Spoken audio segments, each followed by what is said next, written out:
Next ਬੇਟੇ ਜਿਹੜਾ ਆਪਾਂ ਟੌਪਿਕ ਸ਼ੁਰੂ ਕਰਨ ਜਾ ਰਹੇ ਹਾਂ ਇਸੇ ਚੈਪਟਰ ਦਾ ਹੈ ਨਵੀਂ ਆਰਥਿਕ ਨੀਤੀ ਜਾਂ ਆਰਥਿਕ ਸੁਧਾਰ ਜਿਹੜੇ ਕਿ ਮਨਮੋਹਨ ਸਿੰਘ ਦੀ ਸਰਕਾਰ ਦੁਆਰਾ 1991 ਦੇ ਵਿੱਚ ਲਿਆਂਦੇ ਗਏ। ਇੰਗਲਿਸ਼ ਦੇ ਵਿੱਚ ਇਹਨੂੰ ਕਹਿੰਦੇ ਆ what are the economic reforms ਔਰ ਨਿਊ ਇਕਨੋਮਿਕ ਪਾਲਿਸੀ, ਜਿਹੜੀ ਕਿ 1991 ਦੇ ਵਿੱਚ ਆਪਣੇ ਦੇਸ਼ ਦੀ ਜਿਹੜੀ ਉਸ ਵੇਲੇ ਦੀ ਕਾਂਗਰਸ ਸਰਕਾਰ ਸੀ ਉਸ ਦੇ ਦੁਆਰਾ ਲਿਆਂਦੇ ਗਏ। ਉਹ ਕੀ ਆਰਥਿਕ ਸੁਧਾਰ ਸੀਗੇ ਤੇ ਆਪਣੇ ਦੇਸ਼ ਦੀ ਕੀ ਉਸ ਵੇਲੇ ਸਥਿਤੀ ਸੀ ਵੀ ਆਪਾਂ ਨੂੰ ਉਹ ਨਵੇਂ ਆਰਥਿਕ ਸੁਧਾਰ ਲਿਆਣੇ ਪਏ ਔਰ ਉਹ ਕਿਹੜੇ ਆਰਥਿਕ ਸੁਧਾਰ ਸੀ ਉਹਨਾਂ ਦੇ ਬਾਰੇ ਆਪਾਂ ਪੜ੍ਹਾਂਗੇ। ਉਸ ਤੋਂ ਪਹਿਲਾਂ ਬੇਟੇ ਆਪਾਂ ਨੂੰ ਇਸ ਚੀਜ਼ ਦੀ ਨੌਲੇਜ ਹੋਣੀ ਚਾਹੀਦੀ ਹੈ ਕਿ ਜਦੋਂ ਆਪਣਾ ਦੇਸ਼ ਆਜ਼ਾਦ ਹੋਇਆ ਉਸ ਵੇਲੇ ਆਪਣੇ ਦੇਸ਼ ਦੀ ਆਰਥਿਕ ਸਥਿਤੀ ਕੀ ਸੀ ਔਰ 1991 ਤੱਕ ਪਹੁੰਚਦਿਆਂ ਆਪਣੇ ਦੇਸ਼ ਦੀ ਕੀ ਸਥਿਤੀ ਹੋ ਗਈ ਔਰ ਆਪਾਂ ਨੂੰ ਕਿਉਂ ਇਹ ਆਰਥਿਕ ਸੁਧਾਰ ਲਿਆਣੇ ਪਏ, ਸਰਕਾਰ ਨੇ ਕਿਉਂ ਇਹ ਸੁਧਾਰ ਲਿਆਂਦੇ ਔਰ ਕੀ ਸੁਧਾਰ ਲਿਆਂਦੇ ਜਿਹਦੇ ਨਾਲ ਕੀ ਉਹਦੇ ਇਫੈਕਟ ਹੋਏ, ਕੀ ਉਹਨਾਂ ਦੇ ਫਾਇਦੇ ਹੋਏ, ਕੀ ਉਹਨਾਂ ਦੇ ਨੁਕਸਾਨ ਹੋਏ, ਇਹਦੇ ਬਾਰੇ ਆਪਾਂ ਅੱਜ ਪੜ੍ਹਾਂਗੇ। ਤਾਂ ਸੁਤੰਤਰਤਾ ਦੇ ਸਮੇਂ ਯਾਨੀ 1947 ਵੇਲੇ ਆਪਣੇ ਦੇਸ਼ ਦੀ ਅਰਥ ਵਿਵਸਥਾ ਬੜੀ ਹੀ ਪਿਛੜੀ ਹੋਈ ਔਰ ਗਤੀਹੀਣ ਸੀ। ਭਾਰਤੀ ਅਰਥ ਵਿਵਸਥਾ ਵਿੱਚ ਖੇਤੀਬਾੜੀ ਤੇ ਪੇਂਡੂ ਆਰਥਿਕਤਾ ਜ਼ਿਆਦਾਤਰ ਭਰਮਾਰ ਸੀ। 75% ਲੋਕ ਖੇਤੀ ਕਰਦੇ ਸਨ ਔਰ 85% ਲੋਕ ਲਗਭਗ ਪਿੰਡਾਂ ਦੇ ਵਿੱਚ ਰਹਿੰਦੇ ਸਨ। ਉਦਯੋਗਿਕ ਵਿਕਾਸ ਬਿਲਕੁਲ ਨਾ ਮਾਤਰ ਸੀ। ਜਿਹੜਾ ਆਪਣਾ ਇਨਫਰਾਸਟ੍ਰਕਚਰ ਹੈ, ਆਧਾਰਭੂਤ ਢਾਂਚਾ ਆਪਣੇ ਦੇਸ਼ ਦਾ, ਇਹ ਬੜਾ ਪਛੜਿਆ ਹੋਇਆ ਸੀ। ਆਧਾਰਭੂਤ ਢਾਂਚੇ ਦਾ ਬੇਟੇ ਮਤਲਬ ਹੁੰਦਾ ਹੈ ਵੀ ਸਰਕਾਰ ਜਦੋਂ ਆਪਣਾ ਦੇਸ਼ ਆਜ਼ਾਦ ਹੋਇਆ ਤਾਂ ਆਪਣੇ ਕੋਲੇ ਸੜਕਾਂ ਦਾ ਜਾਲ ਨਹੀਂ ਵਿਛਿਆ ਹੋਇਆ ਸੀ, ਨਾ ਹੀ ਆਪਣੇ ਕੋਲੇ ਇੰਨੇ ਜ਼ਿਆਦਾ ਆਵਾਜਾਈ ਦੇ ਉਦੋਂ ਸਾਧਨ ਹੁੰਦੇ ਸਨ। ਸੀਮਤ ਜਿਹਾ ਢਾਂਚਾ ਸੀ, ਨਾ ਹੀ ਕੋਈ ਵੱਡੀਆਂ ਵੱਡੀਆਂ ਬਿਲਡਿੰਗ ਸਨ, ਨਾ ਕੋਈ ਵੱਡੇ ਵੱਡੇ ਡੈਮ ਸਨ, ਨਾ ਹੀ ਕੋਈ ਬਿਜਲੀ ਦਾ ਇੰਨਾ ਜ਼ਿਆਦਾ ਪ੍ਰਬੰਧ ਸੀ। ਬੇਸਿਕ ਇਨਫਰਾਸਟ੍ਰਕਚਰ ਜਿਹੜਾ ਆਪਣੇ ਦੇਸ਼ ਦੇ ਵਿੱਚ ਉਦਯੋਗਿਕ ਵਿਕਾਸ ਦੇ ਵਾਸਤੇ ਜ਼ਰੂਰੀ ਹੁੰਦਾ ਹੈ, ਸਿਰਫ ਇੱਕ ਰੇਲ ਦਾ ਜਿਹੜਾ ਨੈਟਵਰਕ ਥੋੜ੍ਹਾ ਬਹੁਤ ਸੀ, ਉਹ ਵੀ ਜੋ ਅੰਗਰੇਜ਼ਾਂ ਨੇ ਲਾਗੂ ਕੀਤਾ ਸੀ ਉਹ ਹੈਗਾ ਸੀ। ਸਿੱਖਿਆ ਅਤੇ ਸਿਹਤ ਦੇ ਖੇਤਰ ਵਿੱਚ ਵੀ ਆਪਾਂ ਬਹੁਤ ਜ਼ਿਆਦਾ ਪਛੜੇ ਹੋਏ ਸਨ।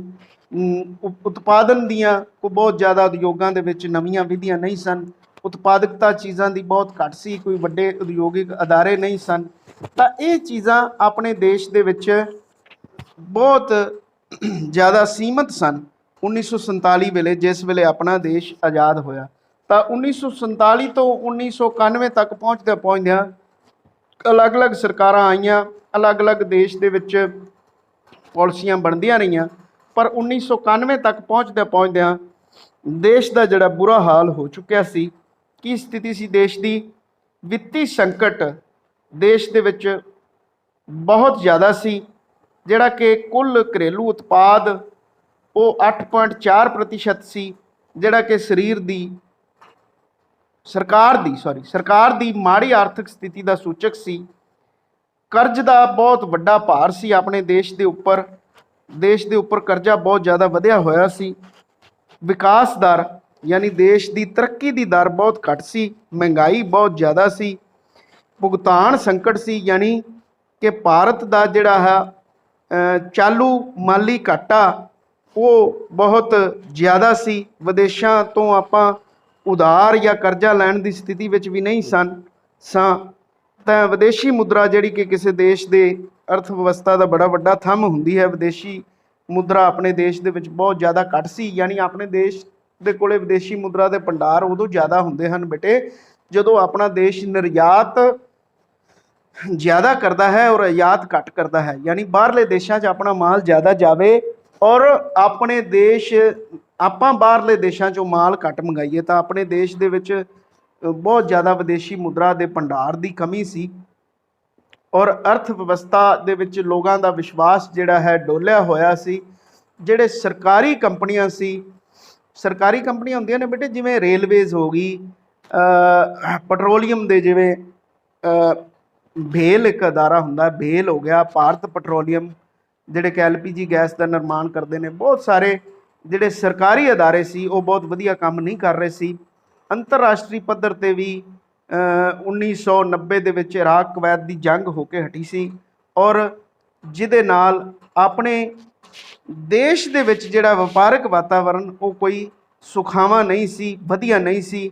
ਤਾਂ ਉਸ ਵੇਲੇ ਬਾਹਰਲੇ ਦੇਸ਼ ਦੇ ਵਿੱਚ ਕੰਮ ਕਰਦੇ ਡਾਕਟਰ ਮਨਮੋਹਨ ਸਿੰਘ ਨੂੰ ਇਸ ਦੇਸ਼ ਦੇ ਵਿੱਚ ਲਿਆਂਦਾ ਗਿਆ ਔਰ ਉਹਨਾਂ ਨੇ ਜਿਹੜੇ ਕਿ ਇਕਨੋਮਿਕਸ ਦੇ ਅਰਥ ਸ਼ਾਸਤਰ ਦੇ ਬੜੇ ਉੱਘੇ ਵਿਦਵਾਨ ਸਨ, ਮਾਹਰ ਸਨ। ਉਹਨਾਂ ਨੇ ਕੁਝ ਸੁਝਾਅ ਜਿਹੜੇ ਨੇ ਉਹ ਗੌਰਮੈਂਟ ਨੂੰ ਦਿੱਤੇ। ਉਸ ਵੇਲੇ ਦੇ ਫਾਈਨਾਂਸ ਮਿਨਿਸਟਰ ਸਨ ਸ਼ਾਇਦ, ਤਾਂ ਉਹਨਾਂ ਨੇ ਬਹੁਤ ਸਾਰੀਆਂ ਨਵੀਆਂ ਨੀਤੀਆਂ ਜਿਹੜੀਆਂ ਨੇ ਉਹ ਦੇਸ਼ ਦੇ ਵਿੱਚ ਲਾਗੂ ਕੀਤੀਆਂ। ਉਹ ਕੀ ਸਨ ਨੀਤੀਆਂ? ਉਹਨਾਂ ਨੇ 3 ਸੂਤਰੀ ਇੱਕ ਪ੍ਰੋਗਰਾਮ ਦਿੱਤਾ ਜਿਸ ਨੂੰ ਉਹਨਾਂ ਨੇ ਕਿਹਾ ਉਦਾਰੀਕਰਨ, ਨਿੱਜੀਕਰਨ ਅਤੇ ਵਿਸ਼ਵੀਕਰਨ। ਉਦਾਰੀਕਰਨ, ਨਿੱਜੀਕਰਨ ਅਤੇ ਵਿਸ਼ਵੀਕਰਨ। ਬਟ ਇਹਨਾਂ ਦੇ ਉੱਪਰ ਉਦਾਰੀਕਰਨ ਹੁੰਦਾ ਲਿਬਰਲਾਈਜੇਸ਼ਨ, ਯਾਨੀ ਇਹ ਜਿਹੜੇ ਹੁਣ ਆਪਾਂ 3 ਪੁਆਇੰਟ ਕਰਾਂਗੇ ਨਾ, ਉਦਾਰੀਕਰਨ ਮੈਂ ਕਹਿੰਦਾ ਹੁੰਦਾ ਲਿਬਰਲਾਈਜੇਸ਼ਨ, ਨਿੱਜੀਕਰਨ ਨੂੰ ਆਪਾਂ ਕਹਿੰਦੇ ਪ੍ਰਾਈਵੇਟਾਈਜੇਸ਼ਨ ਔਰ ਵਿਸ਼ਵੀਕਰਨ ਨੂੰ ਆਪਾਂ ਕਹਿੰਦੇ ਹਾਂ ਗਲੋਬਲਾਈਜੇਸ਼ਨ। ਯਾਨੀ LPG 3 ਸੂਤਰੀ ਪ੍ਰੋਗਰਾਮ ਲਾਗੂ ਕੀਤਾ ਗਿਆ।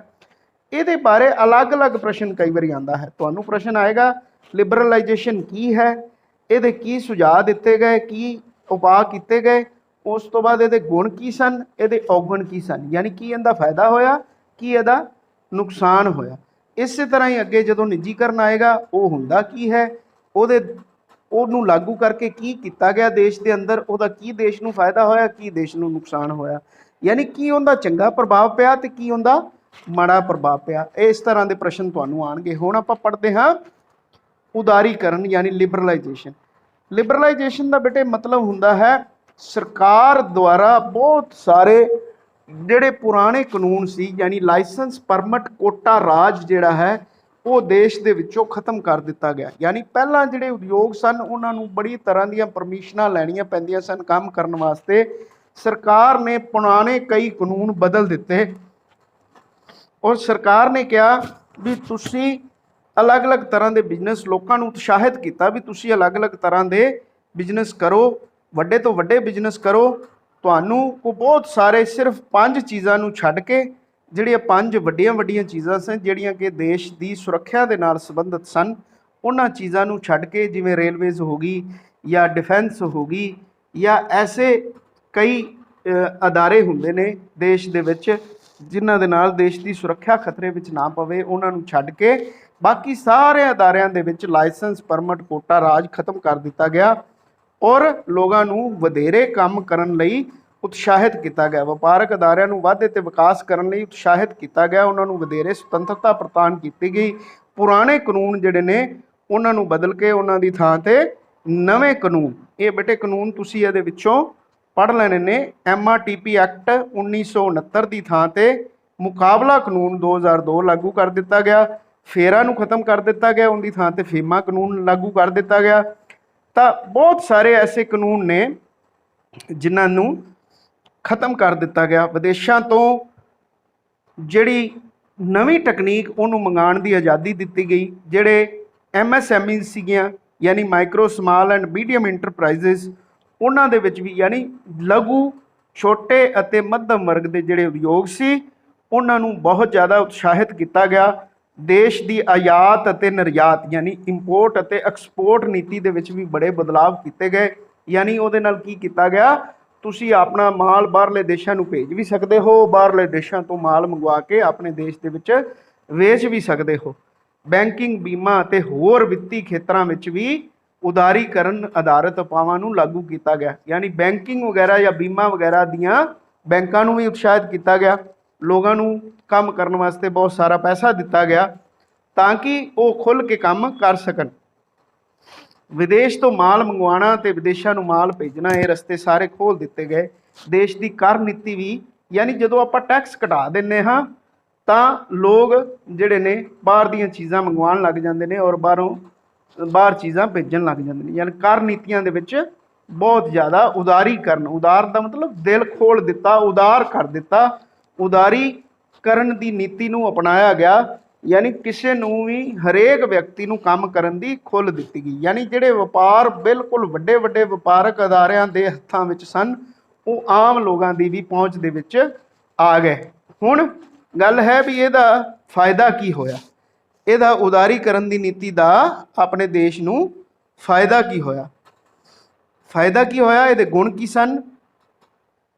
ਵਿਦੇਸ਼ੀ ਵਪਾਰਕ ਉਦਾਰ ਤੇ ਘੱਟ ਨਿਰਭਰਤਾ ਹੋ ਗਈ, ਯਾਨੀ ਉਦਾਰੀਕਰਨ ਸਦਕਾ ਦੇਸ਼ ਦੇ ਵਿੱਚ ਬਹੁਤ ਸਾਰੀਆਂ ਚੀਜ਼ਾਂ ਦਾ ਨਿਰਮਾਣ ਹੋਣ ਲੱਗ ਗਿਆ। ਤਾਂ ਆਪਾਂ ਨੂੰ ਬਹੁਤ ਸਾਰੀਆਂ ਚੀਜ਼ਾਂ ਵਾਸਤੇ ਜਿਹੜਾ ਬਾਹਰਲੇ ਦੇਸ਼ਾਂ 'ਚ ਮੰਗਵਾਉਣੀਆਂ ਪੈਂਦੀਆਂ ਸਨ ਉਹ ਖਤਮ ਹੋ ਗਿਆ, ਯਾਨੀ ਦੇਸ਼ ਦੇ ਵਿੱਚ ਵਿਦੇਸ਼ੀ ਮੁਦਰਾ ਦੀ ਆਮਦ ਦੇ ਵਿੱਚ ਵੀ ਇਹਦੇ ਨਾਲ ਵਾਧਾ ਹੋਇਆ। ਤਾਂ ਆਪਾਂ ਨੂੰ ਆਪਣੇ ਦੇਸ਼ ਦੇ ਵਿੱਚ ज़्यादा टैक्स ਆਪਾਂ ਨੂੰ ਸਰਕਾਰ ਨੂੰ ਆਮਦਨ ਹੋਣ ਲੱਗ ਗਈ, ਦੇਸ਼ ਦੇ ਵਿੱਚ ਵਿਦੇਸ਼ੀ ਮੁਦਰਾ ਆਉਣ ਲੱਗ ਗਈ ਔਰ ਵਿਦੇਸ਼ਾਂ ਤੋਂ ਆਪਾਂ ਨੂੰ ਉਧਾਰ ਲੈਣ ਦੀ, ਯਾਨੀ ਜਿਹੜਾ ਆਪਾਂ ਵਰਲਡ ਬੈਂਕ ਤੋਂ ਉਧਾਰ ਲੈਂਦੇ ਸਾਂ ਉਹ ਉਧਾਰ ਵੀ ਆਪਾਂ ਨੂੰ ਘੱਟ ਲੈਣਾ ਪਿਆ। ਭ੍ਰਿਸ਼ਟਾਚਾਰ ਉੱਪਰ ਨਿਰੰਤਰਨ ਲੱਗਿਆ, ਕਿਉਂਕਿ ਅੱਗੇ ਹਰੇਕ ਚੀਜ਼ ਤੇ ਲਾਇਸੈਂਸ, ਕੋਟਾ, ਪਰਮਿਟ ਲੈਣਾ ਪੈਂਦਾ ਸੀ, ਤਾਂ ਉਹ ਪਰਮਿਟ ਖਤਮ ਕਰ ਦਿੱਤੇ, ਜਿਹਦੇ ਨਾਲ ਭ੍ਰਿਸ਼ਟਾਚਾਰ ਵੀ ਖਤਮ ਹੋਇਆ। ਕਿਉਂਕਿ ਲਾਇਸੈਂਸ ਲੈਣ 'ਤੇ ਕਾਫੀ ਸਾਰਾ ਸਮਾਂ ਵੀ ਬਰਬਾਦ ਹੁੰਦਾ ਸੀ ਔਰ ਕਈ ਵਾਰੀ ਸਰਕਾਰੀ ਅਧਿਕਾਰੀਆਂ ਦੀ ਮੁੱਠੀ ਵੀ ਗਰਮ ਕਰਨੀ ਪੈਂਦੀ ਸੀ, ਜਿਹੜੀ ਕਿ ਬਾਅਦ ਵਿੱਚ ਖਤਮ ਹੋ ਗਈ। ਕੀਮਤਾਂ ਦੇ ਉੱਪਰ ਨਿਯੰਤਰਣ ਆਇਆ। ਕੀਮਤਾਂ ਯਾਨੀ ਮਹਿੰਗਾਈ ਘਟੀ। ਜਦੋਂ ਅਲੱਗ-ਅਲੱਗ ਤਰ੍ਹਾਂ ਦੀਆਂ ਬਹੁਤ ਸਾਰੀਆਂ ਚੀਜ਼ਾਂ ਮਾਰਕੀਟ 'ਚ ਆ ਜਾਣ ਤਾਂ ਕੰਪੀਟੀਸ਼ਨ ਦੇ ਨਾਲ, ਮੁਕਾਬਲੇ ਦੀ ਭਾਵਨਾ ਦੇ ਨਾਲ ਬਹੁਤ ਸਾਰੀਆਂ ਚੀਜ਼ਾਂ ਦਾ ਉਤਪਾਦਨ ਇੱਧਰ ਹੋਣ ਲੱਗ ਪਿਆ ਔਰ ਕੀਮਤਾਂ ਵੀ ਚੀਜ਼ਾਂ ਦੀਆਂ ਘਟ ਗਈਆਂ। ਮੁਕਾਬਲੇ ਦੇ ਵਿੱਚ ਵਾਧਾ ਹੋਇਆ। ਵਿਦੇਸ਼ੀ ਤੇ ਭਾਰਤੀ ਕੰਪਨੀਆਂ ਨੇ ਬਹੁਤ ਸਾਰੇ ਵਪਾਰਕ ਅਦਾਰੇ ਸਥਾਪਿਤ ਕੀਤੇ, ਜਿਸ ਦੇ ਨਾਲ ਮੁਕਾਬਲੇ ਦੀ ਭਾਵਨਾ ਵਧੀ ਔਰ ਚੀਜ਼ਾਂ ਦੀ ਕੁਆਲਿਟੀ ਵਧੀ। ਵੇਖੋ ਹੁਣ ਆਪਾਂ ਅਲੱਗ-ਅਲੱਗ ਤਰ੍ਹਾਂ ਦੀਆਂ ਬਹੁਤ ਸਾਰੀਆਂ ਚੀਜ਼ਾਂ ਇਹੋ ਜਿਹੀਆਂ ਪਾਉਂਦੇ ਪਹਿਨਦੇ ਹਾਂ ਜਿਹੜੀਆਂ ਕਿ ਆਪਾਂ ਨੂੰ ਘੱਟ ਕੀਮਤ 'ਤੇ ਵਧੀਆ ਚੀਜ਼ਾਂ ਪ੍ਰਾਪਤ ਹੋ ਰਹੀਆਂ ਹਨ। ਆਪਣੇ ਰਹਿਣ ਸਹਿਣ ਦੇ ਪੱਧਰ ਦੇ ਵਿੱਚ ਵੀ ਉਹਦੇ ਨਾਲ ਸੁਧਾਰ ਹੋਇਆ। ਉਦਯੋਗਿਕ ਉਤਪਾਦਨ ਦੇ ਵਿੱਚ ਬਹੁਤ ਵਾਧਾ ਹੋਇਆ। ਦੇਸ਼ ਦੇ ਵਿੱਚ ਉਦਯੋਗਿਕ ਉਤਪਾਦਨ ਬਹੁਤ ਵਧਿਆ। ਇਹ ਸਾਰੇ ਪਲੱਸ ਪੁਆਇੰਟ ਹੋਏ। ਵਿਦੇਸ਼ੀ ਮੁਦਰਾ ਭੰਡਾਰ ਦੇ ਵਿੱਚ ਵਾਧਾ ਹੋਇਆ। ਵਿਦੇਸ਼ੀ ਨਿਵੇਸ਼ ਵਿੱਚ ਵਾਧਾ ਹੋਇਆ। ਬਾਹਰਲੇ ਦੇਸ਼ਾਂ ਨੂੰ ਵੀ ਇਜਾਜ਼ਤ ਦੇ ਦਿੱਤੀ ਗਈ ਉਹ ਆਪਣੇ ਦੇਸ਼ ਦੇ ਵਿੱਚ ਕਿਸੇ ਵੀ ਕੰਪਨੀਆਂ ਦੇ ਵਿੱਚ ਨਿਵੇਸ਼ ਕਰ ਸਕਣ। ਜਿਵੇਂ ਤੁਸੀਂ ਅਕਸਰ ਸੁਣਿਆ ਹੋਵੇਗਾ ਵੀ ਬਹੁਤ ਸਾਰੀਆਂ ਵਿਦੇਸ਼ੀ ਕੰਪਨੀਆਂ ਆਪਣੇ ਦੇਸ਼ ਦੇ ਵਿੱਚ ਹੁਣ ਵੀ ਨਿਵੇਸ਼ ਕਰ ਰਹੀਆਂ ਹਨ।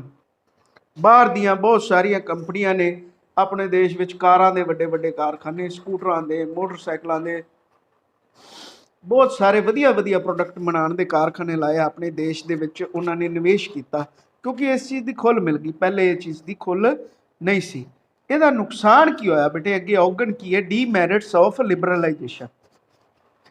ਇਹਦੇ ਨੁਕਸਾਨ ਵੀ ਹੋਏ। ਕੀ ਨੁਕਸਾਨ ਹੋਏ ਉਹਦੇ ਬਾਰੇ ਆਪਾਂ ਹੁਣ ਪੜਾਂਗੇ।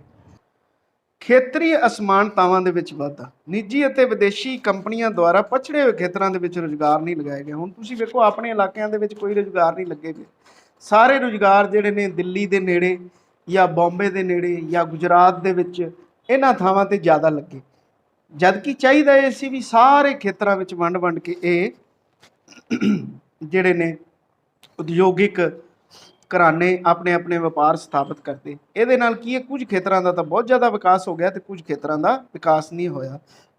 ਅਸੰਤੁਲਿਤ ਵਿਕਾਸ, ਯਾਨੀ ਵਿਕਾਸ ਤਾਂ ਹੋਇਆ, ਉਦਯੋਗ ਤਾਂ ਬਹੁਤ ਹੋਏ, ਵੱਧ ਗਏ, ਵਧੇਰੇ ਆਮਦਨ ਵੀ ਹੋਈ, ਤਾਂ ਦੇਸ਼ ਦੇ ਵਿੱਚ ਬਹੁਤ ਸਾਰੇ ਉਤਪਾਦਾਂ ਦਾ ਉਤਪਾਦਨ ਵੀ ਹੋਣ ਲੱਗ ਗਿਆ।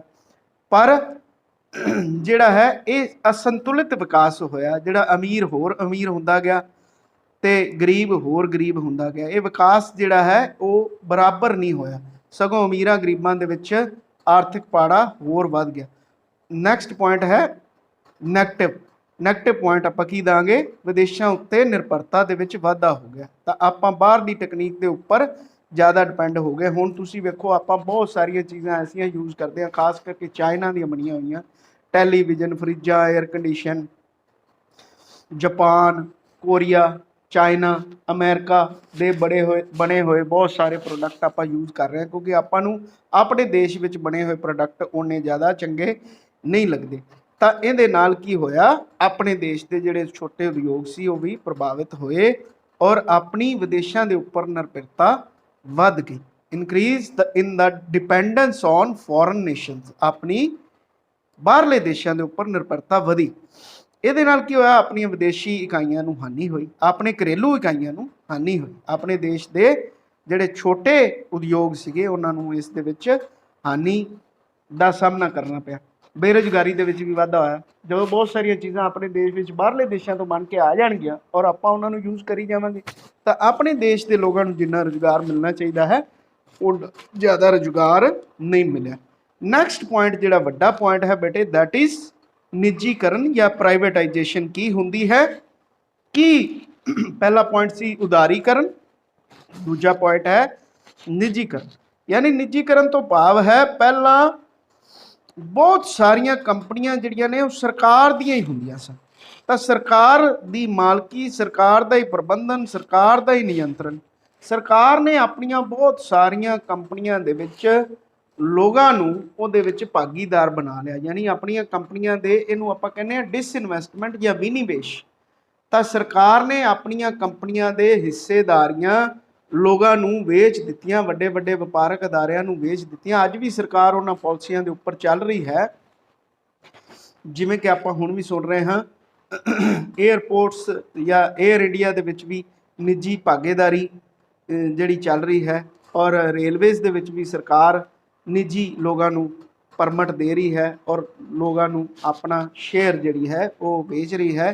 ਕਿਉਂਕਿ ਜਿਸ ਵੀ ਸਰਕਾਰੀ ਅਦਾਰੇ ਦੇ ਵਿੱਚ ਘਾਟਾ ਪੈਂਦਾ ਹੈ ਤਾਂ ਸਰਕਾਰ ਦੀ ਇਹ ਕੋਸ਼ਿਸ਼ ਹੁੰਦੀ ਹੈ ਵੀ ਘਾਟੇ ਵਿੱਚ ਜਾਣ ਦੀ ਜਗ੍ਹਾ 'ਤੇ ਉਹਦਾ ਜਿਹੜਾ ਉਹ ਕੁਝ ਹਿੱਸਾ ਹੀ ਜਿਹੜਾ ਹੈ ਉਹ ਨਿੱਜੀ ਲੋਕਾਂ ਨੂੰ ਯਾਨੀ ਪਬਲਿਕ ਨੂੰ ਵੇਚ ਦਿੱਤਾ ਜਾਵੇ, ਤਾਂ ਕਿ ਉਹ ਲੋਕ ਵੀ ਪੈਸਾ ਲਗਾ ਕੇ ਉਹਨਾਂ ਅਦਾਰਿਆਂ ਨੂੰ ਬੜਾ ਵਧੀਆ ਢੰਗ ਨਾਲ ਚਲਾਉਂਦੇ ਨੇ। ਕਿਉਂਕਿ ਜਦੋਂ ਲੋਕਾਂ ਦਾ ਪੈਸਾ ਲੱਗਾ ਹੁੰਦਾ ਹੈ ਤਾਂ ਉਹ ਲੋਕ ਉਹਨਾਂ ਅਦਾਰਿਆਂ ਦੀ ਮੈਨੇਜਮੈਂਟ ਵੀ ਬੜੀ ਵਧੀਆ ਢੰਗ ਨਾਲ ਕਰਦੇ ਹਨ, ਔਰ ਉਹੀ ਵਪਾਰਕ ਅਦਾਰੇ ਜਿਹੜੇ ਸਰਕਾਰੀ ਤੌਰ 'ਤੇ ਹੁੰਦਿਆਂ ਹੋਇਆਂ ਘਾਟੇ ਵਿੱਚ ਚੱਲ ਰਹੇ ਹੁੰਦੇ ਹਨ, ਉਹ ਵਾਧੇ ਵਿੱਚ ਆ ਜਾਂਦੇ ਹਨ, ਔਰ ਸਰਕਾਰ ਨੂੰ ਵੀ ਉਸ ਦਾ ਬੈਨੀਫਿਟ ਹੁੰਦਾ ਹੈ। ਸਰਕਾਰ ਨੂੰ ਟੈਕਸ ਦੇ ਰੂਪ ਵਿੱਚ ਵੀ ਜ਼ਿਆਦਾ ਪੈਸਾ ਮਿਲਦਾ ਹੈ ਔਰ ਸਰਕਾਰ ਨੂੰ ਲਾਸ ਵੀ ਨਹੀਂ ਸਹਿਣਾ ਪੈਂਦਾ। ਤਾਂ ਸਰਕਾਰੀ ਅਦਾਰਿਆਂ ਦੇ ਵਿੱਚ ਨਿੱਜੀਕਰਨ ਨੂੰ ਪ੍ਰੋਤਸਾਹਿਤ ਕੀਤਾ ਗਿਆ, ਇਸ ਨੂੰ ਆਪਾਂ ਕਹਿੰਦੇ ਆ ਨਿੱਜੀਕਰਨ ਕਰ ਦਿੱਤਾ ਗਿਆ ਬਹੁਤ ਸਾਰੇ ਅਦਾਰਿਆਂ ਦਾ। ਤਾਂ ਨਿੱਜੀਕਰਨ ਦਾ ਕੀ ਫਾਇਦਾ ਕੀ ਮਿਲਿਆ? ਸਰਵਜਨਕ ਖੇਤਰ ਦੀਆਂ ਯਾਨੀ ਜਿਹੜੀਆਂ ਲੋਕਾਂ ਦੀਆਂ ਪ੍ਰਾਪਰਟੀ ਸੀਗੀਆਂ, ਜਿਹੜੀਆਂ ਕਿ ਸਰਕਾਰੀ ਪ੍ਰਾਪਰਟੀਆਂ ਸੀ, ਉਹਨਾਂ ਦੇ ਵਿੱਚ ਹਾਨੀ ਦੇ ਵਿੱਚ ਕਮੀ ਆਈ। ਯਾਨੀ ਜਿਹੜੇ ਵਪਾਰਕ ਅਦਾਰੇ ਸਰਕਾਰੀ ਅਦਾਰੇ ਸੀ ਲਾਸ 'ਚ ਜਾ ਰਹੇ ਸੀ, ਉਹ ਪ੍ਰੋਫਿਟ 'ਚ ਆਉਣੇ ਸ਼ੁਰੂ ਹੋ ਗਿਆ। ਵਿਦੇਸ਼ੀ ਨਿਵੇਸ਼ ਨੂੰ ਉਤਸ਼ਾਹਿਤ ਕੀਤਾ ਗਿਆ, ਵਿਦੇਸ਼ਾਂ ਦੇ ਲੋਕਾਂ ਨੂੰ ਵੀ ਕੁਝ ਕੰਪਨੀਆਂ ਦੇ ਵਿੱਚ ਹਿੱਸੇਦਾਰੀ ਦਿੱਤੀ ਗਈ, ਜਿਹਨੂੰ ਆਪਾਂ ਕਹਿੰਦੇ ਆ ਫੋਰਨ ਡਾਇਰੈਕਟ ਇਨਵੈਸਟਮੈਂਟ। ਫੋਰਨ ਦੀਆਂ ਕੰਪਨੀਆਂ ਨੂੰ ਇਜਾਜ਼ਤ ਦਿੱਤੀ ਗਈ ਆਪਣੇ ਦੇਸ਼ ਦੀਆਂ ਕੰਪਨੀਆਂ ਦੇ ਵਿੱਚ ਪੈਸਾ ਲਗਾਉਣ ਦੀ ਇਜਾਜ਼ਤ ਦੇਣ ਦੇ ਨਾਲ ਆਪਣੇ ਫੋਰਨ ਇਨਵੈਸਟਮੈਂਟ ਦਾ ਵਾਧਾ ਹੋਇਆ, ਜਿਹਦੇ ਨਾਲ ਆਪਣੇ ਦੇਸ਼ ਨੂੰ ਵਿਦੇਸ਼ੀ ਮੁਦਰਾ ਮਿਲੀ। ਉੱਚੀ ਵਾਧਾ ਦਰ, ਹਾਈ ਗਰੋਥ ਰੇਟ, ਦੇਸ਼ ਦੇ ਵਿੱਚ ਨਿੱਜੀਕਰਨ ਦੇ ਸਦਕਾ ਉਦਯੋਗੀਕਰਨ ਵਧਿਆ, ਜਿਸ ਦੇ ਨਾਲ ਰੁਜ਼ਗਾਰ, ਉਤਪਾਦਨ, ਰਾਸ਼ਟਰ ਦੀ ਆਮਦਨ, ਕੁੱਲ ਮੰਗ ਵੀ ਵਧੀ। ਕਿਉਂਕਿ ਨਵੇਂ ਪ੍ਰੋਡਕਟ ਆ ਗਏ ਤਾਂ ਦੇਸ਼ ਦੇ ਵਿੱਚ ਚੀਜ਼ਾਂ ਦੀ ਡਿਮਾਂਡ, ਆਬਾਦੀ ਤਾਂ ਆਪਣੀ ਹੈਗੀ ਸੀ, ਤਾਂ ਆਬਾਦੀ ਦੇ ਵਾਧੇ ਦੇ ਨਾਲ ਆਪਾਂ ਨੂੰ ਦੇਸ਼ ਦੇ ਵਿੱਚ ਚੀਜ਼ਾਂ ਦੀ ਮੰਗ ਵੀ ਵਧੀ ਔਰ ਸਪਲਾਈ ਵੀ ਹੋਣ ਲੱਗ ਗਈ, ਜਿਸ ਦੇ ਨਾਲ ਵਿਕਾਸ ਤੇਜ਼ੀ ਨਾਲ ਹੋਇਆ ਔਰ ਦੇਸ਼ ਦੀ ਜਿਹੜੀ ਅਰਥ ਵਿਵਸਥਾ ਦੀ ਦਰ ਹੈ ਉਹ ਵੀ ਵਧੀ। ਅਰਥ ਵਿਵਸਥਾ ਦਾ ਵਿਸ਼ਵੀਕਰਨ ਹੋ ਗਿਆ, ਯਾਨੀ ਅਰਥ ਵਿਵਸਥਾ ਜਿਹੜੀ ਹੈ ਵੱਡੀ ਹੁੰਦੀ ਗਈ। ਆਪਣੇ ਦੇਸ਼ ਦੀ ਅਰਥ ਵਿਵਸਥਾ ਵੱਡੇ ਦੇਸ਼ਾਂ ਵਾਂਗ ਵੱਡੀ ਹੁੰਦੀ ਗਈ। ਖੋਜਾਂ ਨੂੰ ਪ੍ਰੋਤਸਾਹਨ ਮਿਲਿਆ, ਖੋਜਾਂ, ਕਿਉਂਕਿ ਜਿਹੜੇ ਬਾਹਰਲੇ ਦੇਸ਼ਾਂ ਦੀ ਜਿਹੜੀ ਨਵੀਂ ਟੈਕਨੀਕ ਸੀ ਉਹ ਆ ਗਈ। ਨਵੀਂ ਟੈਕਨੀਕ ਦੇ ਆਉਣ ਨਾਲ ਨਵੀਆਂ ਖੋਜਾਂ ਹੋਣ ਲੱਗ ਗਈਆਂ ਔਰ ਇਹਦੇ ਨਾਲ ਨਵੇਂ ਤੋਂ ਨਵੀਆਂ ਚੀਜ਼ਾਂ ਦਾ ਵਿਕਾਸ ਸੰਭਵ ਹੋ ਸਕਿਆ। ਨੈਕਸਟ ਹੈ ਰਾਜਨੀਤਿਕ ਦਖਲ ਦੀ ਕਮੀ। ਜਦੋਂ ਹੁਣ ਵੇਖੋ ਸਰਕਾਰੀ ਖੇਤਰ ਦੇ ਵਿੱਚ ਨਿੱਜੀ ਲੋਕ ਆ ਜਾਣਗੇ, ਜਦੋਂ ਲੋਕਾਂ ਦੇ ਪੈਸੇ ਲੱਗਣ ਹੋਣਗੇ ਤਾਂ ਸਰਕਾਰ ਦਾ ਦਖਲ ਉਹਦੇ ਵਿੱਚ ਉਨਾ ਹੀ ਜ਼ਿਆਦਾ ਘਟ ਜਾਂਦਾ ਹੈ। ਤਾਂ ਲੋਕਾਂ ਨੂੰ ਰਾਜਨੀਤਿਕ ਦਖਲ ਦੇ ਵਿੱਚ ਕਮੀ ਆਈ। ਵਧੇਰੇ ਜ਼ਿੰਮੇਵਾਰੀ, ਨਿੱਜੀਕਰਨ ਦੇ ਸਦਕਾ ਲੋਕ ਵਧੇਰੇ ਸੁਤੰਤਰਤਾ ਦੇ ਨਾਲ ਕੰਮ ਕਰਨ ਲੱਗ ਗਏ। ਭਾਈ ਭਤੀਜਾਵਾਦ ਖਤਮ ਹੋ ਗਿਆ। ਜਿਹੜੇ ਸਰਕਾਰੀ ਠੇਕੇ ਜਾਂ ਟੈਂਡਰ ਜਿਹੜੇ ਕਿ ਆਪਣਿਆਂ ਨੂੰ ਹੀ ਦੇ ਦਿੱਤੇ ਜਾਂਦੇ ਸਨ, ਉਸ ਦੇ ਵਿੱਚ ਕਮੀ ਆਈ ਔਰ ਕੰਪਨੀਆਂ ਜਿਹੜੀਆਂ ਨੇ ਹੋਰ ਜ਼ਿੰਮੇਵਾਰ ਬਣੀਆਂ। ਸਰਕਾਰ ਦੇ ਵਿੱਤੀ ਸਾਧਨਾਂ ਦੇ ਵਿੱਚ ਸਰਕਾਰ ਦੀ ਆਮਦਨ ਵਧੀ, ਸਰਕਾਰ ਦੇ ਵਿੱਤੀ ਸਾਧਨ ਇਹਦੇ ਨਾਲ ਵਧੇ। ਸਰਕਾਰ ਦੇ ਵਿੱਚ ਆਰਥਿਕ ਬੋਝ, ਜਿਹੜੇ ਕਿ ਕੰਪਨੀਆਂ ਆਰਥਿਕ ਬੋਝ ਸਰਕਾਰ ਦੇ ਉੱਪਰ ਬਣੀਆਂ ਹੋਈਆਂ ਸਨ, ਉਹਦੇ ਵਿੱਚ ਵੀ ਕਮੀ ਆਈ। ਮੁਕਾਬਲੇ ਦੇ ਵਿੱਚ ਵਾਧਾ ਹੋਇਆ। ਮੁਕਾਬਲੇ ਦੇ ਵਿੱਚ ਇਸ ਤਰ੍ਹਾਂ ਵਾਧਾ ਹੋਇਆ ਵੀ ਜਦੋਂ ਇੱਕ ਪਾਸੇ ਨਿੱਜੀ ਖੇਤਰ ਦੀਆਂ ਕੰਪਨੀਆਂ ਕੰਮ ਕਰ ਰਹੀਆਂ ਨੇ, ਇੱਕ ਪਾਸੇ ਸਰਕਾਰੀ ਖੇਤਰ ਦੀਆਂ ਕੰਪਨੀਆਂ ਕਰ ਰਹੀਆਂ ਨੇ, ਤਾਂ ਸਰਕਾਰੀ ਖੇਤਰ ਵੀ ਚਾਹੁੰਦਾ ਹੈ ਕਿ ਮੇਰੀ ਕੰਪਨੀ ਬੈਸਟ ਹੋਵੇ, ਨਿੱਜੀ ਖੇਤਰ ਵੀ ਚਾਹੁੰਦਾ ਹੈ ਕਿ ਮੇਰੀ ਕੰਪਨੀ ਬੈਸਟ ਹੋਵੇ। ਤਾਂ ਇੱਕ ਕੰਪੀਟੀਸ਼ਨ ਬਣਿਆ। ਮੁਕਾਬਲੇ ਦੇ ਵਧਣ ਦੇ ਨਾਲ ਦੋਵਾਂ ਦੇ ਉਦਯੋਗਿਕ ਪੱਧਰ ਦੇ ਵਿੱਚ ਸੁਧਾਰ ਹੋਇਆ, ਚੀਜ਼ਾਂ ਦੀ ਕੁਆਲਿਟੀ ਵਧੀ। ਹੁਣ ਨਿੱਜੀਕਰਨ ਦੇ ਔਗਣ ਕੀ ਨੇ? ਡੀਮੈਰਿਟਸ ਕੀ ਨੇ ਪ੍ਰਾਈਵੇਟਾਈਜੇਸ਼ਨ ਦੇ, ਫਿਰ ਉਹੀ ਪੁਆਇੰਟਸ ਲਗਭਗ ਆਣਗੇ। ਖੇਤਰੀ ਅਸਮਾਨਤਾਵਾਂ, ਯਾਨੀ ਉਹਨਾਂ ਖੇਤਰਾਂ ਦੇ ਵਿੱਚ ਹੀ ਇਹ ਚੀਜ਼ਾਂ ਲੱਗੀਆਂ ਜਿਨ੍ਹਾਂ ਖੇਤਰਾਂ ਦੇ ਵਿੱਚ ਪਹਿਲੇ ਹੀ ਸਰਕਾਰੀ ਅਦਾਰੇ ਕੰਮ ਕਰਦੇ ਸਨ। ਪਛੜੇ ਖੇਤਰਾਂ ਦਾ ਵਿਕਾਸ ਨਹੀਂ ਹੋਇਆ। ਰਾਸ਼ਟਰੀ ਮਹੱਤਵ ਵਾਲੇ ਉਦਮਾਂ ਦੀ ਵੀ ਨਜ਼ਰਅੰਦਾਜ਼ੀ ਕੀਤੀ ਗਈ, ਜਿਹੜੇ ਕਿ ਕਈ ਆਪਾਂ ਨੂੰ ਲੱਗਦੇ ਸੀ ਵੀ ਇਹ ਵਪਾਰਕ ਅਦਾਰੇ ਸਰਕਾਰ ਕੋਲ ਹੀ ਰਹਿਣੇ ਚਾਹੀਦੇ ਹਨ, ਦਿੱਤੇ ਨਹੀਂ ਜਾਣੇ ਚਾਹੀਦੇ, ਤਾਂ ਉਹ ਵੀ ਦੇ ਦਿੱਤੇ ਗਏ, ਜਿਹਦੇ ਨਾਲ ਨੁਕਸਾਨ ਹੋਇਆ ਕਿਉਂਕਿ ਕਮਜ਼ੋਰ ਵਰਗਾਂ ਦੀ ਨਜ਼ਰਅੰਦਾਜ਼ੀ ਹੋਈ। ਕਿਉਂਕਿ ਜਦੋਂ ਵੇਖੋ ਜਿਹੜੇ ਵਪਾਰਕ ਅਦਾਰੇ ਜਦੋਂ ਨਿੱਜੀ ਹੱਥਾਂ ਦੇ ਵਿੱਚ ਚਲੇ ਜਾਂਦੇ ਹਨ ਤਾਂ ਰੇਟਾਂ ਦੇ ਵਿੱਚ ਵਾਧਾ ਹੁੰਦਾ ਹੈ, ਜਿਸ ਦਾ ਕਿ ਕਮਜ਼ੋਰ ਵਰਗਾਂ ਨੂੰ ਨੁਕਸਾਨ ਹੁੰਦਾ ਹੈ। ਬੇਰੁਜ਼ਗਾਰੀ ਦੇ ਵਿੱਚ ਵਾਧਾ ਹੋਇਆ ਜਦੋਂ ਨਿੱਜੀ ਖੇਤਰ, ਸਰਕਾਰੀ ਨੌਕਰੀਆਂ ਘਟ ਗਈਆਂ, ਬੇਰੁਜ਼ਗਾਰੀ ਦੇ ਵਿੱਚ ਇਹਦੇ ਨਾਲ ਵਾਧਾ ਹੋਇਆ। ਭ੍ਰਿਸ਼ਟਾਚਾਰ ਦੇ ਵਿੱਚ ਵੀ ਵਾਧਾ ਹੋਇਆ।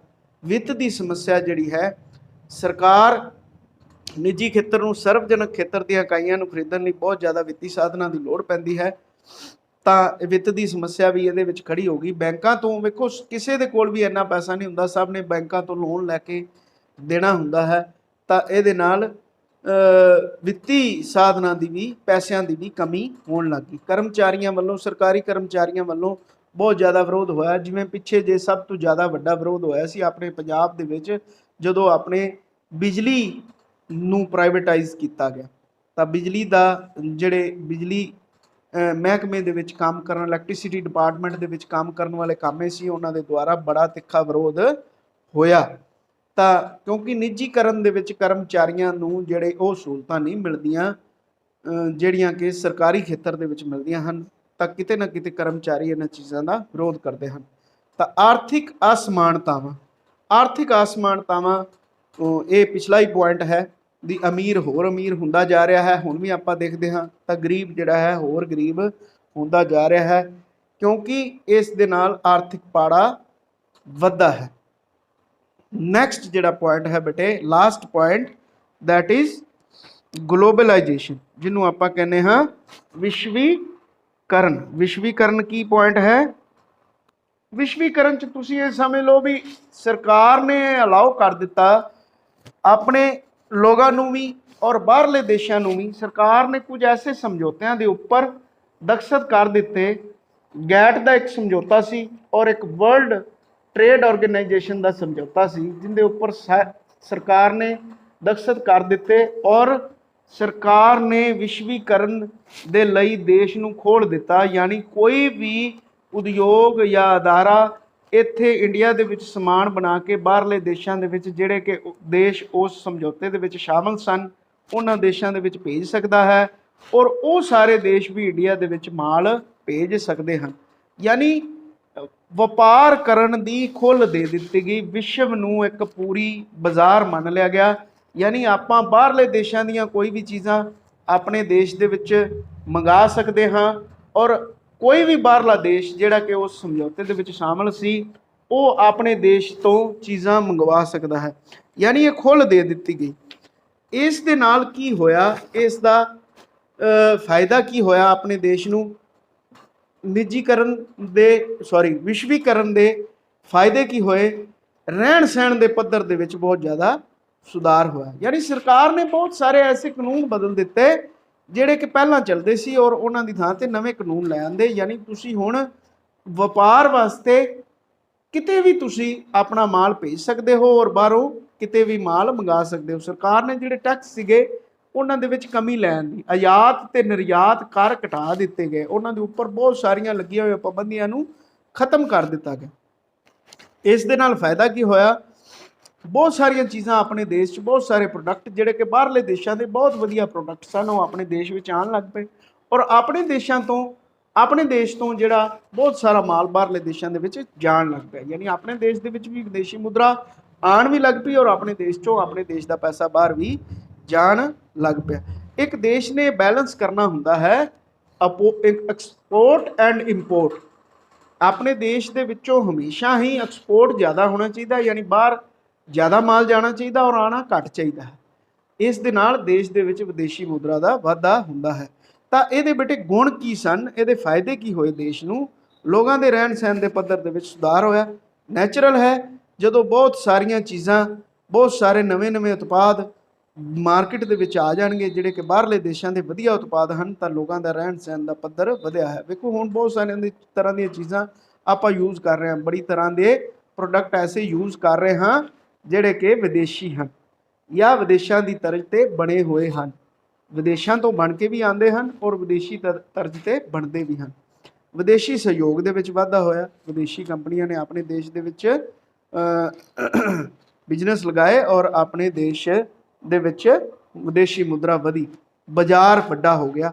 ਬਾਜ਼ਾਰ ਦਾ ਮਤਲਬ ਹੁੰਦਾ ਵੀ ਆਪਣੇ ਦੇਸ਼ ਦੀਆਂ ਬਹੁਤ ਸਾਰੀਆਂ ਕੰਪਨੀਆਂ ਜਿਹੜੀਆਂ ਬਾਹਰਲੇ ਦੇਸ਼ਾਂ ਦੇ ਵਿੱਚ ਵੀ ਕੰਮ ਕਰਨ ਲੱਗ ਪਈਆਂ, ਯਾਨੀ ਮਲਟੀਨੈਸ਼ਨਲ ਕੰਪਨੀਆਂ ਦਾ ਵਿਕਾਸ ਹੋਇਆ। ਆਪਣੇ ਦੇਸ਼ ਦੀਆਂ ਵੀ ਬਹੁਤ ਸਾਰੀਆਂ ਕੰਪਨੀਆਂ ਨੇ ਬੇਟੇ ਜਿਹੜੀਆਂ ਕਿ ਮਲਟੀਨੈਸ਼ਨਲ ਬਣ ਚੁੱਕੀਆਂ ਨੇ, ਯਾਨੀ ਉਹ ਆਪਣੇ ਦੇਸ਼ ਵਿੱਚ ਵੀ ਵਪਾਰ ਕਰਦੀਆਂ ਨੇ ਔਰ ਬਹੁਤ ਸਾਰੇ ਦੇਸ਼ਾਂ ਦੇ ਵਿੱਚ ਵੀ ਵਪਾਰ ਕਰਦੀਆਂ ਨੇ, ਜਿਵੇਂ ਵਿਪਰੋ, ਇਨਫੋਸਿਸ, ਟਾਟਾ, ਰਿਲਾਇੰਸ, ਇਹ ਬਹੁਤ ਸਾਰੀਆਂ ਵੱਡੀਆਂ ਵੱਡੀਆਂ ਕੰਪਨੀਆਂ ਨੇ ਜਿਨ੍ਹਾਂ ਦਾ ਵਪਾਰ ਬਹੁਤ ਸਾਰੇ ਦੇਸ਼, ਹੀਰੋ ਸਾਈਕਲ, MDH ਮਸਾਲੇ, ਜਿਨ੍ਹਾਂ ਦਾ ਬਹੁਤ ਸਾਰੇ ਦੇਸ਼ਾਂ ਦੇ ਵਿੱਚ ਵਪਾਰ ਫੈਲਿਆ ਹੋਇਆ। ਔਰ ਬਹੁਤ ਸਾਰੀਆਂ ਐਸੀਆਂ ਵਿਦੇਸ਼ ਦੀਆਂ ਵੀ ਕੰਪਨੀਆਂ ਹਨ ਜਿਹੜੀਆਂ ਕਿ ਆਪਣੇ ਦੇਸ਼ ਵਿੱਚ ਵਪਾਰ ਕਰਦੀਆਂ ਹਨ। ਤਾਂ ਇਹਦੇ ਨਾਲ ਬਾਜ਼ਾਰ ਦਾ ਵਿਸਤਾਰ ਹੋਇਆ, ਯਾਨੀ ਜਿਹੜੀ ਕੰਪਨੀ ਸਿਰਫ ਆਪਣੇ ਦੇਸ਼ ਵਿੱਚ ਸਮਾਨ ਵੇਚਦੀ ਸੀ, ਹੁਣ ਉਹ ਬਹੁਤ ਸਾਰੇ ਦੇਸ਼ਾਂ ਦੇ ਵਿੱਚ ਸਮਾਨ ਵੇਚਣ ਲੱਗ ਗਈ। ਇਸ ਦੇ ਨਾਲ ਆਪਣੇ ਦੇਸ਼ ਨੂੰ ਫਾਇਦਾ ਮਿਲਿਆ। ਮਾਰਕਾ ਵਿਕਾਸ, ਬ੍ਰਾਂਡ ਇਵੈਲਿਊਸ਼ਨ, ਬ੍ਰਾਂਡ ਬਣ ਗਏ, ਨਵੇਂ ਤੋਂ ਨਵੇਂ ਬ੍ਰਾਂਡ। ਹੁਣ ਤੁਸੀਂ ਵੇਖੋ ਹਰ ਚੀਜ਼ ਦਾ ਇੱਕ ਬ੍ਰਾਂਡ ਹੈ, ਇਵਨ ਕਾਪੀ ਵੀ ਆਪਾਂ ਲੈਣ ਜਾਂਦੇ ਹਾਂ ਤਾਂ ਉਹਦਾ ਵੀ ਇੱਕ ਬ੍ਰਾਂਡ ਹੈ। ਸਾਬਣ, ਟੁੱਥਪੇਸਟ, ਕਾਪੀਆਂ, ਪੈਨ, ਨਵੀਂ ਨਵੀਂ ਤਰ੍ਹਾਂ ਦੇ ਮਾਰਕੇ, ਨਵੀਂ ਨਵੀਂ, ਜਿਵੇਂ ਇੱਕ ਪੈਨ ਹੀ ਲੈਣ ਜਾਣਾ ਹੈ ਤਾਂ ਤੁਹਾਨੂੰ 50 ਤਰ੍ਹਾਂ ਦੇ ਪ੍ਰੋਡਕਟ ਮਿਲ ਜਾਣਗੇ। ਕਾਪੀ ਲੈਣ ਜਾਣੀ ਹੈ ਤਾਂ ਤੁਹਾਨੂੰ 50 ਤਰ੍ਹਾਂ ਦੀ ਕਾਪੀ ਦੀਆਂ ਵੈਰਾਈਟੀਆਂ ਮਿਲ ਜਾਣਗੀਆਂ। ਤਾਂ ਪਹਿਲਾਂ ਇਹ ਚੀਜ਼ਾਂ ਨਹੀਂ ਹੁੰਦੀਆਂ ਸਨ। ਰੁਜ਼ਗਾਰ ਦੇ ਵਿੱਚ ਵਾਧਾ, ਵੇਖੋ ਰੁਜ਼ਗਾਰ ਤਾਂ ਵੱਧਦਾ ਹੀ ਹੈ, ਜਦੋਂ ਦੇਸ਼ ਦੇ ਵਿੱਚ ਉਦਯੋਗਿਕ ਵਿਕਾਸ ਹੁੰਦਾ ਹੈ ਤਾਂ ਰੁਜ਼ਗਾਰ ਵੱਧਦਾ ਹੈ। ਪੂੰਜੀ ਬਾਜ਼ਾਰ ਦਾ ਵਿਕਾਸ, ਦੇਸ਼ ਦੇ ਵਿੱਚ ਪੈਸਾ ਵਧਿਆ, ਵਿਦੇਸ਼ੀ ਮੁਦਰਾ ਦਾ ਭੰਡਾਰ ਵਧਿਆ, ਫੋਰਨ ਐਕਸਚੇਂਜ ਯਾਨੀ ਬਾਹਰਲਾ ਪੈਸਾ ਆਪਣੇ ਦੇਸ਼ ਦੇ ਵਿੱਚ ਆਇਆ। ਸਰਵਿਸ ਸੈਕਟਰ ਦਾ ਵਿਕਾਸ ਹੋਇਆ, ਦੇਸ਼ ਦੀਆਂ ਬਹੁਤ ਸਾਰੀਆਂ ਕੰਪਨੀਆਂ ਜਿਹੜੀਆਂ ਕਿ ਸਰਵਿਸ ਸੈਕਟਰ ਨਾਲ ਸੰਬੰਧਿਤ ਹਨ, ਖਾਸ ਤੌਰ ਤੇ ਦੂਰ ਸੰਚਾਰ ਜਿਹਨੂੰ ਆਪਾਂ ਟੈਲੀਫੋਨ ਵਿਭਾਗ ਕਹਿ ਦਿੰਦੇ ਹਾਂ, ਬੀਮਾ, ਬੈਂਕਾਂ, ਇਹ ਸਾਰੇ ਸਰਵਿਸ ਸੈਕਟਰ ਦੀਆਂ ਕੰਪਨੀਆਂ ਦਾ ਵਿਕਾਸ ਹੋਇਆ। ਵਿਦੇਸ਼ੀ ਵਪਾਰ ਦੇ ਵਿੱਚ ਵਾਧਾ ਹੋਇਆ, ਵਿਦੇਸ਼ੀ ਨਿਵੇਸ਼ ਦਾ ਵੀ ਵਾਧਾ ਹੋਇਆ, ਵਿਦੇਸ਼ੀ ਵਪਾਰ ਦਾ ਵੀ ਵਾਧਾ ਹੋਇਆ। ਵਿਦੇਸ਼ੀ ਨਿਵੇਸ਼ ਦਾ ਵਾਧਾ ਯਾਨੀ ਬਾਹਰਲੀਆਂ ਕੰਪਨੀਆਂ ਨੇ ਆਪਣੇ ਦੇਸ਼ 'ਚ ਨਿਵੇਸ਼ ਕੀਤਾ ਔਰ ਆਪਣੇ ਦੇਸ਼ ਦੀਆਂ ਕੰਪਨੀਆਂ ਨੇ ਬਾਹਰਲੇ ਦੇਸ਼ਾਂ ਨਾਲ ਵਪਾਰ ਕੀਤਾ, ਦੋਵਾਂ ਨੂੰ ਇਸ ਚੀਜ਼ ਦਾ ਫਾਇਦਾ ਹੋਇਆ।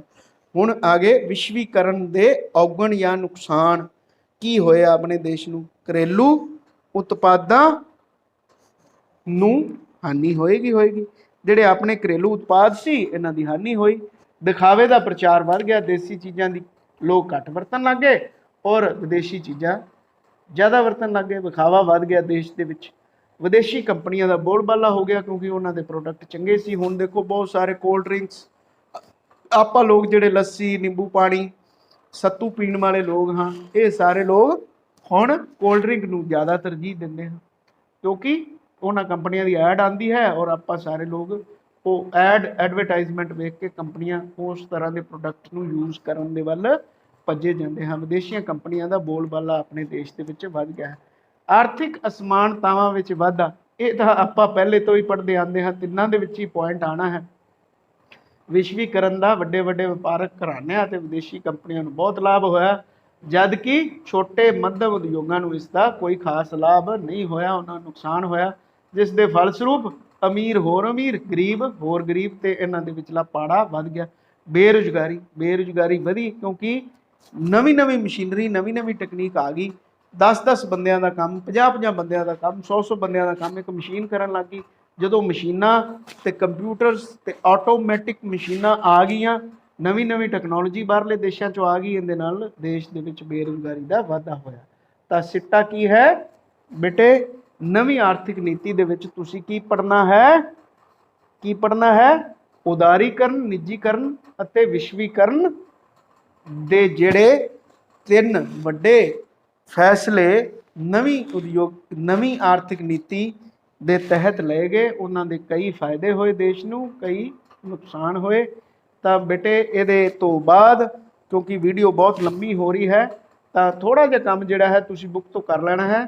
ਵਪਾਰਕ ਅਤੇ ਉਦਯੋਗਿਕ ਖੇਤਰ ਉੱਪਰ ਸਰਕਾਰੀ ਨੀਤੀ ਪਰਿਵਰਤਨਾਂ ਦਾ ਪ੍ਰਭਾਵ, ਯਾਨੀ ਜਿਹੜੇ ਇਹ ਉਦਾਰੀਕਰਨ, LPG ਲਿਬਰਲਾਈਜੇਸ਼ਨ, ਪ੍ਰਾਈਵੇਟਾਈਜੇਸ਼ਨ ਔਰ ਗਲੋਬਲਾਈਜੇਸ਼ਨ ਦੇ ਆਪਾਂ ਨੂੰ ਕੀ ਫਾਇਦੇ ਹੋਏ ਔਰ ਕੀ ਨੁਕਸਾਨ ਹੋਏ, ਕੀ ਇਹਦੇ ਸਕਾਰਾਤਮਕ ਪ੍ਰਭਾਵ ਆਪਣੀ ਅਰਥ ਵਿਵਸਥਾ ਤੇ ਪਏ ਔਰ ਕੀ ਨਕਾਰਾਤਮਕ ਪ੍ਰਭਾਵ ਪਏ, ਇਹਦੇ ਬਾਰੇ ਵੈਸੇ ਆਪਾਂ ਸਾਰੇ ਪੁਆਇੰਟਸ ਲਗਭਗ ਡਿਸਕਸ ਕਰ ਚੁੱਕੇ ਹਾਂ, ਫਿਰ ਵੀ ਤੁਸੀਂ ਬੁੱਕ ਤੋਂ ਇਹਦੇ ਬਾਰੇ ਪੜ੍ਹ ਲੈਣਾ ਹੈ। ਬਹੁਤ ਬਹੁਤ ਤੁਹਾਡਾ ਸ਼ੁਕਰੀਆ ਔਰ ਬਹੁਤ ਬਹੁਤ ਧੰਨਵਾਦ। ਇਹਨੂੰ ਪੜ੍ਹਨ ਤੋਂ ਬਾਅਦ ਬੇਟੇ ਚੰਗੀ ਤਰ੍ਹਾਂ ਕਿਤਾਬ ਤੋਂ ਪੜ੍ਹਨਾ ਹੈ ਤਾਂ ਤੁਹਾਨੂੰ ਇਹ ਪੁਆਇੰਟਸ ਸਾਰੇ ਸਮਝ ਆਉਣਗੇ, ਕਿਉਂਕਿ ਵੀਡੀਓ ਲੈਕਚਰ ਦੇ ਵਿੱਚ ਬੇਟੇ ਬਹੁਤ ਜ਼ਿਆਦਾ ਡਿਟੇਲ ਨਹੀਂ ਕੀਤੀ ਜਾ ਸਕਦੀ। ਥੋੜ੍ਹਾ ਬਹੁਤ ਇੱਕ ਵਿਊ ਪੁਆਇੰਟ ਤੁਹਾਨੂੰ ਉਸ ਟੌਪਿਕ ਦਾ ਦਿੱਤਾ ਜਾ ਸਕਦਾ ਹੈ। ਹੋਰ ਜ਼ਿਆਦਾ ਡਿਟੇਲ ਵਾਸਤੇ ਤੁਹਾਨੂੰ ਥੋੜ੍ਹੀ ਜਿਹੀ ਮਿਹਨਤ ਹੋਰ ਜ਼ਿਆਦਾ ਆਪ ਨੂੰ ਕਰਨੀ ਪਏਗੀ। ਤੁਹਾਡਾ ਬਹੁਤ ਬਹੁਤ ਧੰਨਵਾਦ, ਬਹੁਤ ਬਹੁਤ ਸ਼ੁਕਰੀਆ।